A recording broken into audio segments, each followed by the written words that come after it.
Admiral Thex of the Galactic Federation stood on the bridge of his flagship, his crystalline appendages gleaming under the harsh light of tactical displays. His species, the Lysarians, had long considered themselves the guardians of civilized space. Now they faced what they believed to be a simple enforcement action against a primitive species that had dared to establish an unauthorized research station in Federation space. "These humans," he announced to his bridge crew, "have repeatedly ignored our warnings about expansion beyond their designated development zone. Their continued use of chemical propulsion and crude fission power plants clearly indicates their technological inferiority. Today, we will teach them the price of defiance." The massive Federation warship, nearly 3 kilometers in length, approached the human research station floating serenely in the void. The station, with its rotating habitat rings and solar panels, looked absurdly primitive to Thex's eyes. He had reviewed the intelligence reports thoroughly. Humanity still relied on rocket fuel for local transport and hadn't even mastered basic antimatter containment. "Send the final warning," Thex ordered, more out of procedure than necessity. He had already decided the station's fate. The response came swiftly, transmitted in perfect Federation standard. "Federation vessel, this is Dr. Rajesh Patil of the Human Scientific Cooperative. We are a peaceful research installation operating under Article 7 of the Frontier Development Charter. Our presence here is legal and documented. Please stand down." Thex's crystalline form vibrated with amusement. Primitive species always hide behind laws they barely understand. "Weapons officer, target their primary life support systems. Let's give them a demonstration of real power." As the Federation ship's weapons powered up, something unexpected happened. The tactical officer's console erupted in warnings. "Admiral, I'm detecting something strange. The local space-time metrics are shifting." It's as if. Before he could finish, a massive vessel simply appeared beside the research station. There had been no warp signature, no conventional drive emissions. It had simply materialized from nowhere. The ship was smooth, almost organic in appearance, its hull seeming to bend light in impossible ways. "Impossible," Thex whispered. "Their technology level." "Federation vessel." The new transmission cut across all frequencies, its tone perfectly cordial. "This is Captain Amara Okonjo of the Earth Defense Force vessel Diplomatic Solution. We have been monitoring this situation with increasing concern. Perhaps we should have a discussion about the true nature of human technological capabilities." As Thex watched in horror, his sensors detected similar ships appearing throughout the system, dozens of them, each materializing with the same impossible silence. His tactical systems couldn't even begin to analyze their construction or capabilities. "But your rockets, your primitive fission reactors," Thex stammered. "Ah, yes." Captain Okonjo's voice carried a hint of amusement. "We find it more comfortable to maintain certain appearances.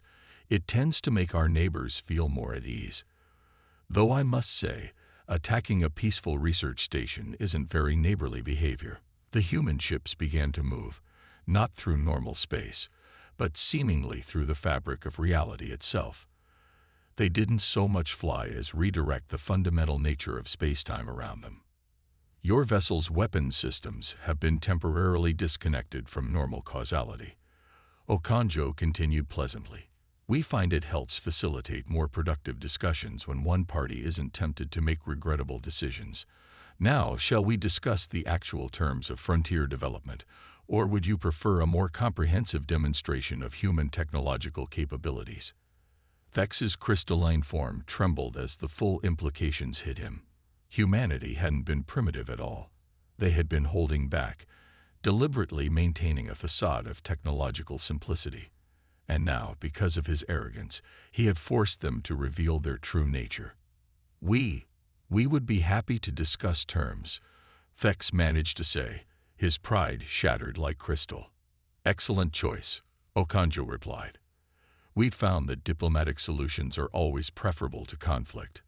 Though I should mention, that research station you were about to attack, It's one of our more primitive installations, maintained specifically for the purpose of gradual technological exchange with developing civilizations. Perhaps we should start our discussion by reviewing the Federation's protocols for first contact scenarios. As Thex looked at the impossible human ships surrounding his vessel, he realized that everything he thought he knew about humanity had been wrong. They weren't primitive. They were so advanced that they could afford to appear primitive. And somehow, that was far more terrifying than any show of force could have been. Grand Chancellor Verix of the Galactic Federation stood before the Emergency Council, her crystalline form dulled with stress as she addressed the assembled representatives of 1,000 worlds.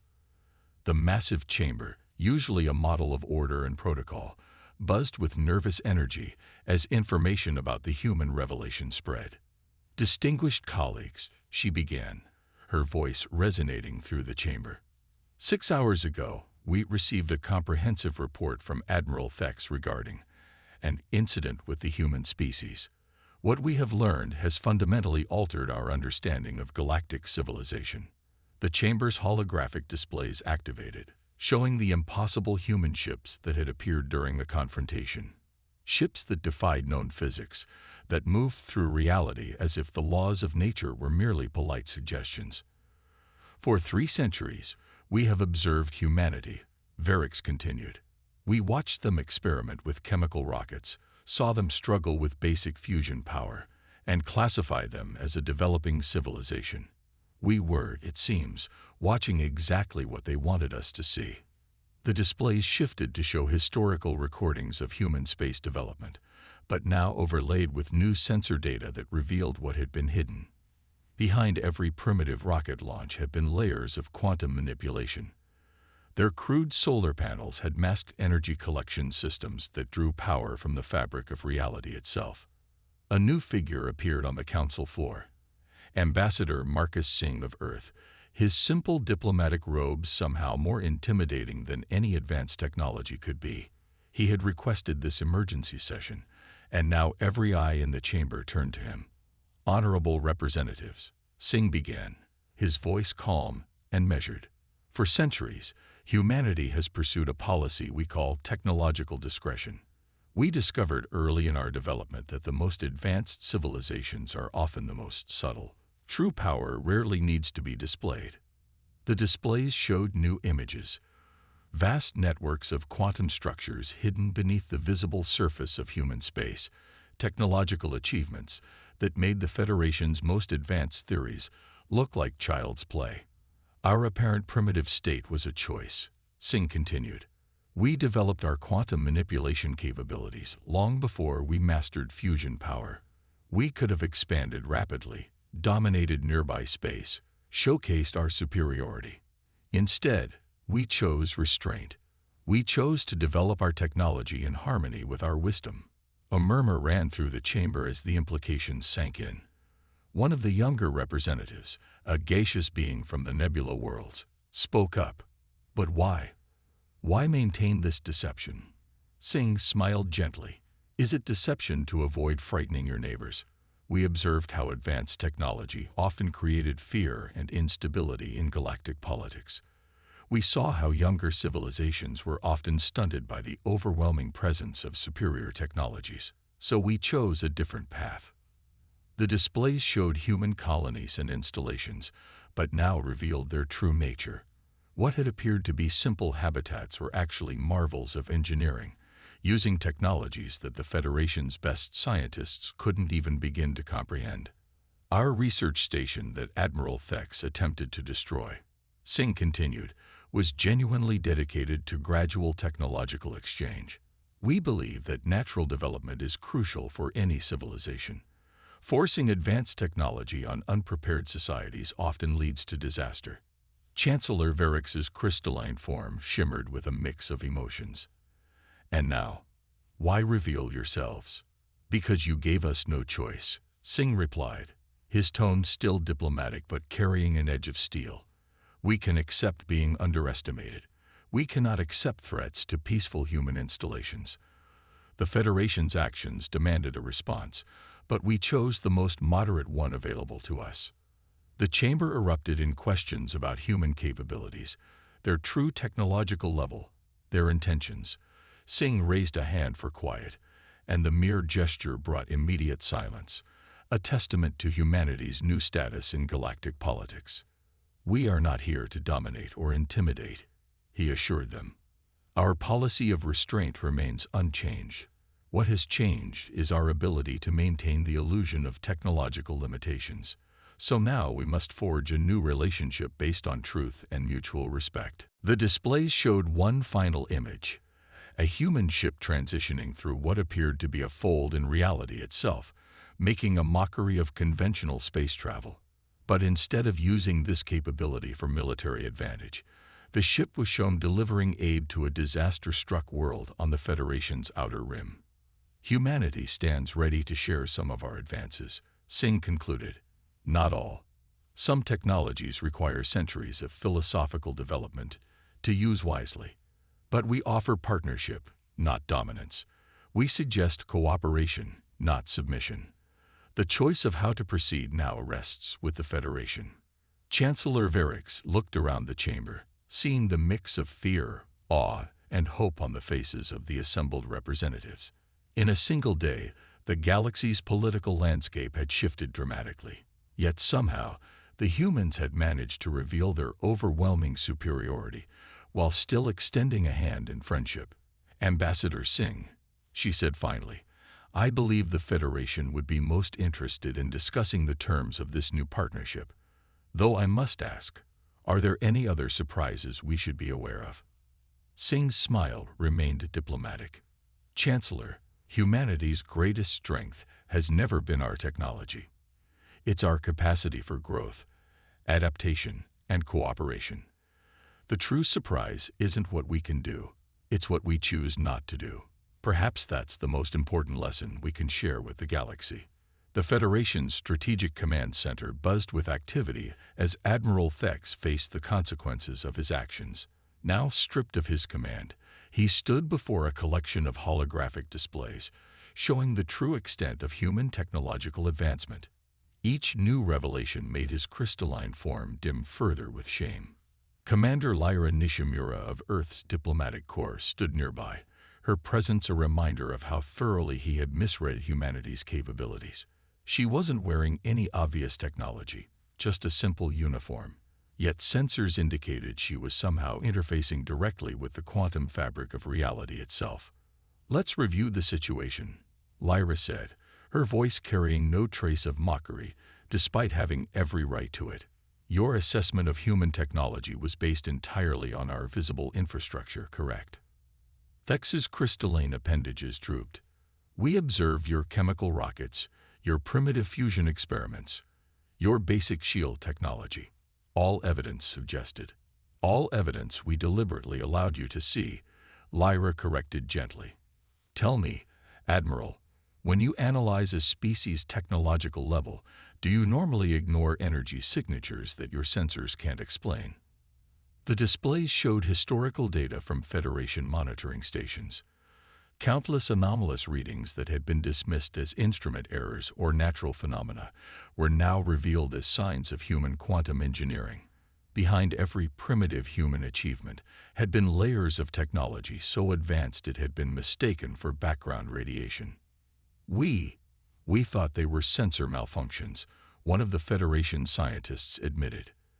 "The energy patterns didn't match any known technology." "Of course they didn't," Lyra replied. "We weren't using energy in any conventional sense. We learned long ago that the brute force approach to technology, simply using more power to solve problems, was inefficient. Instead, we learned to ask the universe nicely." The displays showed new images, human ships that didn't so much travel through space as gently convince reality to reposition them.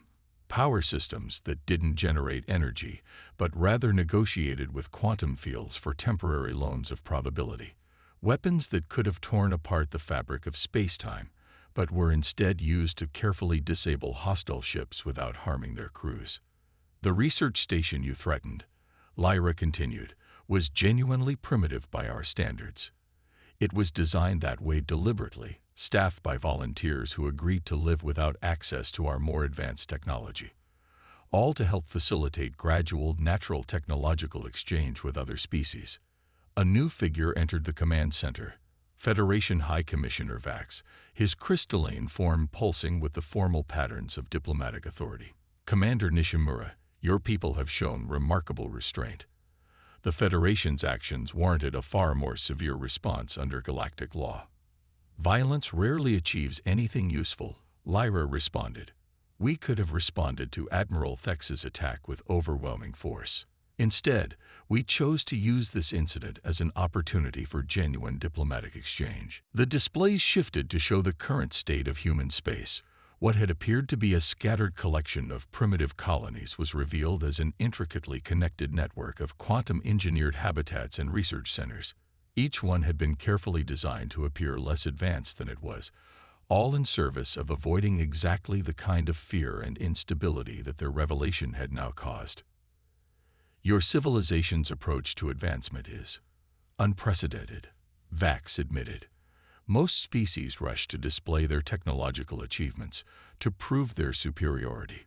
Yet humanity deliberately hid its capabilities. We learned early in our development that true strength lies not in what you can do, but in what you choose not to do. Lyra explained. Our technology gave us the power to dominate, to conquer, to reshape reality itself. We chose instead to be quiet neighbors, to develop our wisdom alongside our capability. The displays showed one final series of images, the moment when human ships had appeared to defend the research station. The Federation's tactical analysis now revealed that the human vessels hadn't just disabled their weapons. They had temporarily suspended the very concept of weapon functionality in that region of space. The price of the Federation's arrogance, Lyra continued, will not be punishment or reparations. Instead, we ask only for understanding and cooperation. We reveal our true capabilities not to intimidate, but to establish honest diplomatic relations. Thex, watching the displays, finally understood the true magnitude of his error. He hadn't just misjudged humanity's technology. He had fundamentally misunderstood their philosophy of advancement. They had achieved powers that the Federation had barely dreamed of, and their response to his attack had been to offer friendship rather than retribution. Commander, he said, his voice heavy with realization, I begin to understand why your people chose restraint. The power to reshape reality itself. Such capability demands extraordinary wisdom. Lyra smiled. That, Admiral, is precisely the lesson we hoped our neighbors would learn on their own, given time. Your actions forced us to accelerate the teaching schedule, but the principle remains the same. The greatest power lies not in the ability to destroy, but in the choice to create and cooperate instead. High Commissioner Vax's crystalline form shimmered with diplomatic patterns. The Federation formally requests humanity's assistance in establishing new protocols for first contact and technological assessment. Clearly, our current methods are inadequate. We would be honored to help, Lyra replied. Though perhaps we should start with a simpler lesson. Sometimes the most advanced civilizations are the ones wise enough to avoid proving their advancement at all. The observation deck of the human cooperative vessel, Understanding, offered a breathtaking view of what the Federation had previously considered impossible. The ship hung in space not through conventional means, but through what the humans called quantum courtesy, a gentle agreement with reality about where things ought to be. Professor Jin Takeda, Earth's leading quantum diplomat, stood beside Federation Science Director Crix, whose crystalline form reflected the swirling patterns of local space-time distortions. They watched as human engineers worked alongside Federation scientists, beginning the careful process of technological integration. Your people's approach to physics is unsettling, Crix admitted, observing the human engineer who appeared to be having a polite conversation with a quantum field. You don't so much manipulate reality as persuade it. Jin smiled, adjusting the simple wooden bracelet that served as his quantum interface device.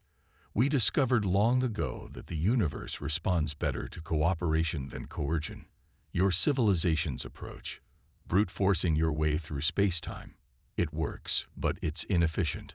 Like trying to break down a door instead of simply asking it to open. Below them, in one of the ship's research bays, a joint team was examining what the Federation had always considered a fundamental law of physics. The humans had politely suggested that perhaps this law was more of a guideline, and were demonstrating how to request exceptions when needed. But the energy requirements alone. Crix began. That's exactly the point, Jin interrupted gently. When you fight against reality, you need enormous amounts of energy. When you work with it, negotiate with it, well, reality can be quite accommodating when approached respectfully. The displays showed the results of the first joint experiments. Federation scientists were learning to see space-time not as a rigid framework to be conquered, but as a complex partner in a cosmic dance. It was a fundamental shift in perspective that many were struggling to accept. A young Federation researcher, her crystalline form bright with excitement, approached with new data. Professor Takeda, we've been analyzing your quantum communication networks. The efficiency it's beyond anything we thought possible. Ah yes, Jin nodded. We found that information doesn't need to be transmitted if you can simply suggest to reality that it should already be where it's needed. Though it took us centuries to learn how to make such suggestions politely enough that the universe would agree. The observation deck darkened briefly as a massive Federation battlecruiser passed overhead. Once a symbol of military might, it now seemed almost quaint compared to the human vessels that didn't so much fly through space as convince space to relocate them to their desired destination. Your weapons technology, Crix said hesitantly. We've analyzed the systems you used to disable Admiral Thex's ship. Our best theories can't explain. Those weren't weapons, Jin corrected.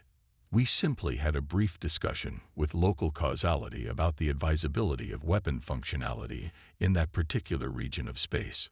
The universe agreed with our perspective that violence would be counterproductive.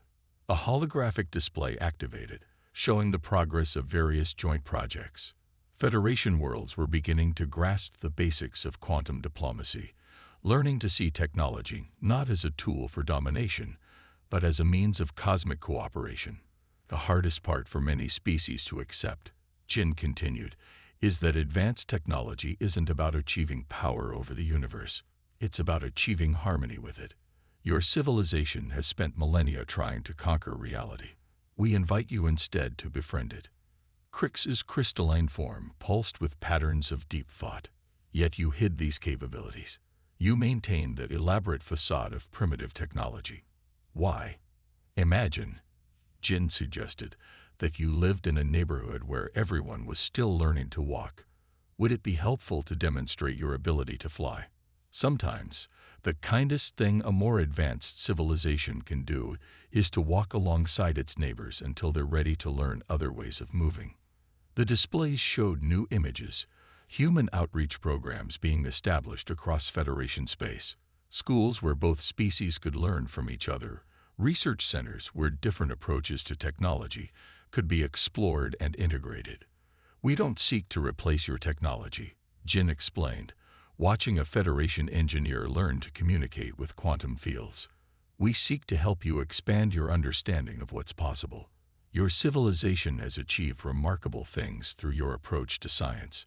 Now imagine what you might achieve by adding our perspective to your own. A alert chimed softly. Another Federation world had requested to join the Joint Development Program. Jin smiled as he authorized the request. The universe, he said, is not a frontier to be conquered. It's a partner in existence. Your people are beginning to understand this, and that understanding will take you further than any weapon or engine ever could. Crix watched as human and Federation scientists worked together, sharing knowledge and perspectives that would have seemed impossible just days ago. We thought we were the advanced civilization, she admitted. We thought we were being generous by allowing younger species to develop.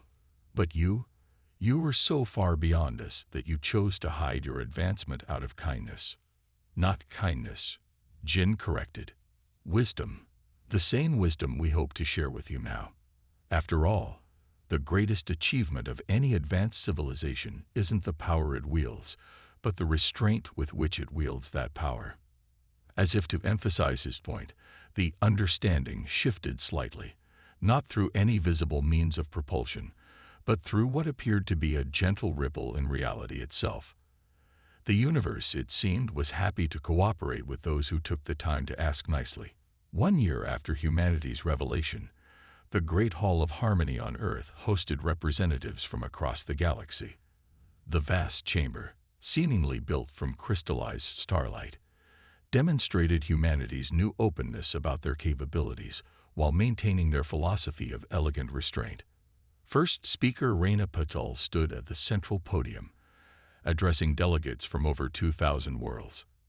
Unlike traditional Federation gatherings, this one included both advanced civilizations and emerging species, all brought together by humanity's revolutionary approach to advancement. A year ago, Raina began, her voice carrying naturally through the hall without any visible amplification. A misunderstanding forced us to reveal what humanity had become. Today, we gather not to celebrate our capabilities, but to share what we've learned about the true nature of progress. The hall's quantum displays showed scenes from across known space, Federation worlds beginning to grasp the basics of reality dialogue, younger civilizations being gradually introduced to new concepts, ancient species learning to see their own technology in a new light. The universe, Raina continued, is not a puzzle to be solved or a fortress to be conquered. It is a dance partner, waiting for civilizations mature enough to learn its rhythms. For centuries, humanity kept this understanding largely to ourselves. Now we see that was perhaps an overcautious approach. Former Admiral Thex, now serving as the Federation's ambassador for technological integration, rose to speak. His crystalline form had taken on new patterns that reflected his changed understanding of the cosmos. What humanity has taught us goes beyond technology, he said, his voice carrying the weight of personal experience. They showed us that advancement without wisdom is merely sophisticated barbarism. My own actions proved this. I wielded what I thought was superior technology, only to discover I didn't even understand the nature of superiority. The displays shifted to show the changes across Federation space. Military vessels were being repurposed for exploration and aid. Weapons platforms were transformed into research stations. The very nature of galactic civilization was evolving as humanity's philosophy spread. Perhaps most remarkably, Thex continued, humanity achieved all this without a single act of force. They could have dominated us. Instead, they chose to guide us toward understanding. A holographic representation appeared, showing the quantum neural network that now connected participating worlds. It wasn't imposed or engineered. Rather, it had naturally emerged as more civilizations learned to engage with reality in the way humanity had pioneered. Professor Jin Takeda, now serving as head of the Galactic Institute for Quantum Diplomacy, stepped forward. The greatest challenge, he explained, was never technological. It was philosophical. Many species struggled not with the how of our methods, but with the why. Why ask reality for cooperation when you could demand it? Why suggest when you could impose? Why hide advancement when you could display it? The answers were becoming clear as more civilizations adopted humanity's approach. Energy crises vanished as worlds learned to politely request power from quantum fields. Transportation networks evolved beyond physical infrastructure as reality proved increasingly amenable to suggested shortcuts. Even the concept of warfare began to fade as species realized the universe itself preferred cooperation to conflict. But humanity's greatest gift to the galaxy, Raina resumed, wasn't our technology or even our methods. It was the understanding that true advancement isn't measured by what a civilization can do, but by what it chooses not to do. Power without restraint is merely accident waiting to become catastrophe. The displays showed one final series of images, the graduation ceremony at the first Quantum Diplomacy Academy. Young beings from across the galaxy, learning not just how to manipulate reality, but how to befriend it. Each graduate took an oath not of power or dominance, but of responsibility and respect. Today, Reyna concluded, we look forward to a future where advancement is measured not in weapons or energy outputs, but in wisdom and understanding. Where civilizations are judged not by their ability to impose their will on reality, but by their capability to harmonize with it. The hall resonated with approval, not through applause, but through a subtle quantum harmony that rippled through space-time itself. The universe, it seemed, approved of this new direction. First speaker Reyna smiled as she watched representatives from ancient empires and emerging civilizations mingling together, sharing insights and perspectives. The Federation's attempt to punish a seemingly primitive humanity had instead sparked a transformation that would echo through the ages. Perhaps, she mused to herself, this was the real test all along. Not whether humanity could advance beyond its cradle, but whether we could help others advance without losing their way. Not whether we could master the universe, but whether we could teach others to dance with it. As if in response, the very fabric of reality seemed to shimmer with possibility. The future that stretched out before them wasn't one of conquest or competition, but of harmony and shared understanding. Humanity had hidden its light not out of fear or shame, but out of wisdom. And now that wisdom would help guide the galaxy toward a future brighter than any single species could have achieved alone. The new dawn had truly begun, and it was more beautiful than anyone could have imagined.